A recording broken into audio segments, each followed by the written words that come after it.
ওয়ালাইকুম, আশা করি আপনারা সবাই ভালো আছেন। আমরাও খুব ভালো আছি। তো এখানে মুরগির মাংস এবং তেলাপিয়া মাছের উপরে গুঁড়ো মরিচ দেওয়া হচ্ছে এবং লবণ দেওয়া হচ্ছে। তো আশা করি আপনারা বুঝতেই পারছেন কি করব এখানে।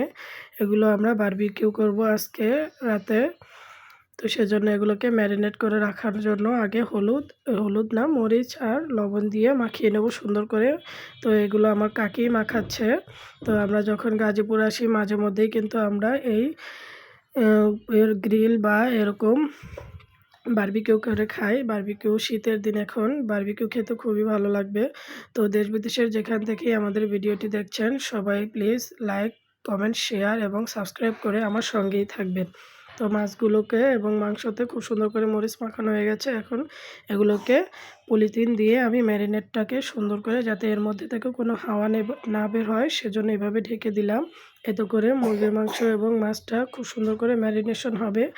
আর এটা তো এতে আমি আরও টমেটো সস, বারবিকিউ সস, সব রকমের মশলা, আদা রসুন বাটা সব কিছু দিয়ে এই যে এখানে দেখেন মুরগির মাংসগুলোকে ভাজতে নিয়ে এসেছি। তো এই যে এখানে আমাদের বারবিকিউগুলো সুন্দর করে ভাজা হচ্ছে। তো নিচে কয়লা দিয়ে নিয়েছি, এতে করে সুন্দর করে ভাজা হবে। এতে সরিষার তেলও দেওয়া হয়েছে, এতে করে সেন্টটাও খুব সুন্দর আসবে। এখন সুন্দর করে ভেজে নিচ্ছি।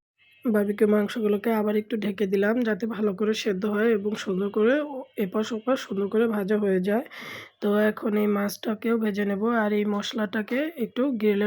এখন বারবিকিউ মাংসগুলোর উপরে সেই মশলাটা একটু একটু করে দেওয়া হচ্ছে আর উল্টানো হচ্ছে। দেখেন খুব সুন্দর কালার এসেছে আর খুব সুন্দর লাগছে, খেতেও খুব দারুণ লাগে। আপনারা অবশ্যই বাসায় ট্রাই করবেন।